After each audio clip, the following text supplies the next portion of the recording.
Welcome to Sharma classes students. Today we are going to read the first chapter, The Best Christmas Present in the World. Class 8th, book is Honeydew. Students, there is a story about a war between the British and the Germans in 1914. And the story is based on a letter which was written by Jim McPherson to his wife Connie. In that letter, he was describing about their Christmas celebrating by British and German soldiers before the war. So, let us start to read the chapter. Part first. I spotted it in a junk shop in Bridport. Students, I is the narrator of the story and he is the writer of the story. I spotted it in a junk shop in Bridport, a roll-top desk. The man said it was early 19th century and oak. तो इसमें writer बताता है कि मुझे Bridport में एक कबाड़ी की दुकान पर, जंक शॉप होता है कबाड़ी की दुकान, रोल टॉप डेस्क, एक डेस्क मिला जिसको वो लेने गया था कबाड़ी की दुकान पर. द मैन सेट, जो मैन था, जो आदमी था वो बेच रहा था उसको, वो बताता है कि ये 19th सेंचुरी का बना हुआ है और ओक की लकड़ी से बना हुआ है, बहुत ही अच्छा जो है डेस्क है. आई हैड वांटेड वन, तो मुझे ये चाहिए था, but they were far too expensive, but अगर मैं नया लेता तो ये बहुत महंगा था, एक्सपेंसिव था. This one was in the bad condition, और जो ये मैं कबाड़ की दुकान पर लेने गया था ये बहुत ही बैड कंडीशन में था. The roll top in several pieces, उसके कई टुकड़े हो चुके थे. 1 लाख क्लम्सली मैंडेड, क्लम्सली यानी कि भद्दे तरीके से उसकी मरम्मत की गई थी उसकी एक टांग की.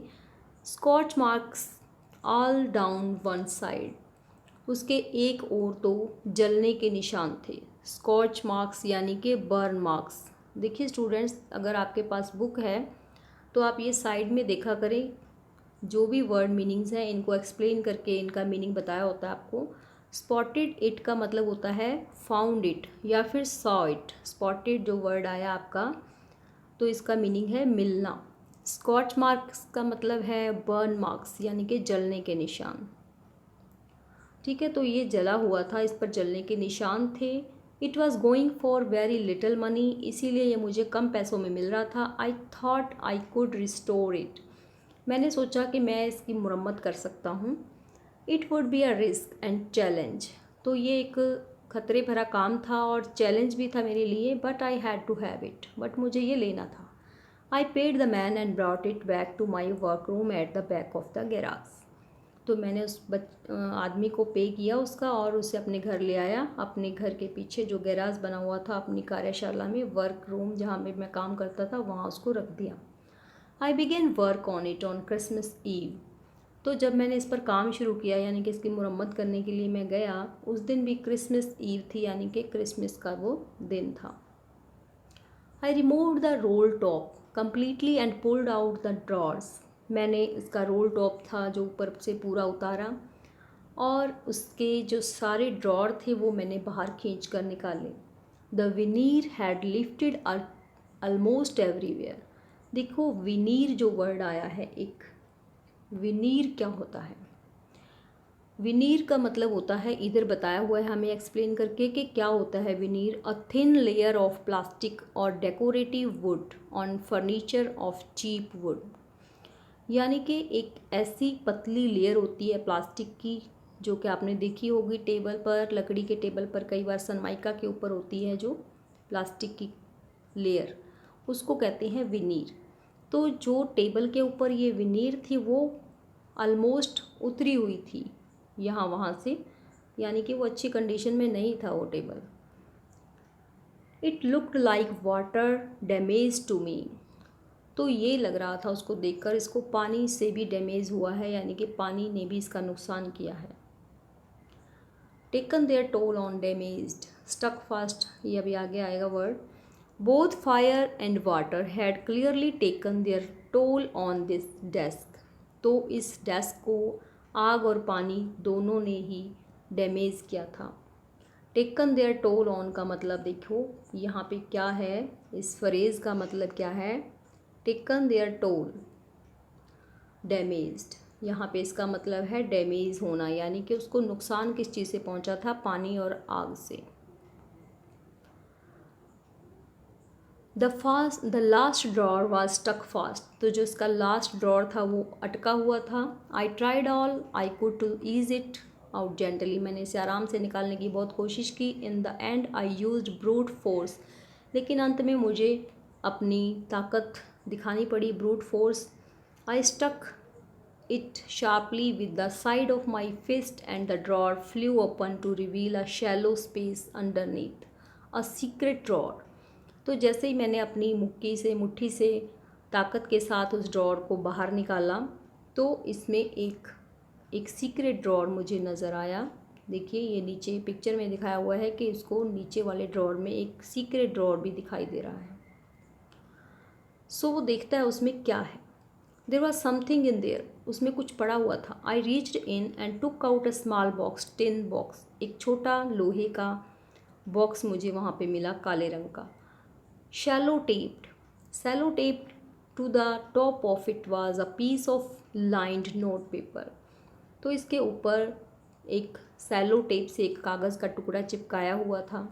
And written on it in a shaky handwriting देखिए क्या होता है, एक टेढ़ी मेढ़ी लिखाई, यानी कि उसमें कुछ टेढ़े मेढ़े अक्षरों में लिखा हुआ था। जिम्स लास्ट लेटर रिसीव्ड जनवरी 25, 1915, ये उसके ऊपर कागज़ जो चिपकाया हुआ था उसके ऊपर लिखा हुआ था कि जिम का लास्ट लेटर है ये, और ये मुझे मिला है 25 जनवरी 1915 को, to be buried with me when the time comes. तो ये लाइन एक उसके ऊपर लिखी हुई थी कि इसको मेरे साथ ही दफनाया जाए जब भी टाइम आएगा, यानी कि जब भी मैं मरूं तो ये मेरे साथ दफनाया जाए। I knew as I did it that it was wrong of me to open the box, तो राइटर कहता है जैसा कि मैं जानता भी था कि ये गलत है, मुझे किसी का लेटर नहीं पढ़ना चाहिए था, ये मेरे लिए गलत है उस बॉक्स को खोलना। But curiosity got the better of my scruples होती हैं feelings that make you hesitate to do something wrong. Scruples यानी कि ऐसी फीलिंग जो हमें, जिसके कारण हम हेजिटेट करते हैं कि मुझे कुछ ये गलत काम नहीं करना चाहिए, लेकिन उस क्यूरियोसिटी थी जो, उसको उत्सुकता थी ज़्यादा ये जानने की कि इसमें क्या है, इस लेटर में क्या है। तो ये जो उसकी उत्सुकता थी वो उसके ऊपर हावी हो जाती है, उसके स्क्रपल्स के ऊपर, उसकी फीलिंग्स के ऊपर। इट यूजुअली डज, जैसा कि आमतौर पर होता है। Inside the box there was an envelope, उस बॉक्स के अंदर एक लिफाफा था। The address read Mrs Jim McPherson 12 Copper Beeches Bridport Dorset. तो डॉर्सेट पे ब्रिडपोर्ट में ये जो एड्रेस लिखा हुआ था मिसिज जिम मैकफर्सन के लिए ये लेटर था। I took out the letter and unfolded it, मैंने वो लेटर निकाला और उसे खोला। It was written in pencil and dated at the top December 26, 1914, यानी कि ऊपर जो लेटर की डेट लिखते हैं कि ये कब लिखा गया, दिसंबर 26, 1914 को ये लेटर लिखा गया था। So students, we have completed the first part of the lesson. There is comprehension check and there are 2 questions. What did the author find in a junk shop? हम पढ़ चुके हैं कि ऑथर को ये कहाँ मिला था। The author found it, what did, पूछा गया है कि क्या उसे मिला। The author found a roll top desk in a junk shop. What did the find in a secret drawer? Secret drawer में उसे क्या मिलता है? He found a small tin black box in a secret drawer. Who do you think had put it in there? Mrs. Jim McPherson had put it in there, यानी कि gym Macpherson ने, Mrs Jim Macpherson ने इसको वहाँ रखा था, क्योंकि ये उसके पति के द्वारा लिखा हुआ लेटर था। और इसमें जो मिस जिम मैकफर्सन होती है, मिसिज जिम मैकफर्सन, वो अपनी इच्छा भी व्यक्त करती है। ऊपर लिखा हुआ इसने कि ये जो लेटर है वो लास्ट लेटर है जिम के द्वारा लिखा हुआ, और इसे मेरे साथ ही दफनाया जाए। तो ये उसमें अपनी इच्छा उसने व्यक्त की गई होती है। So students, we have completed the first part of the lesson and 2 questions. The next part we will read in the next video. Thanks for watching.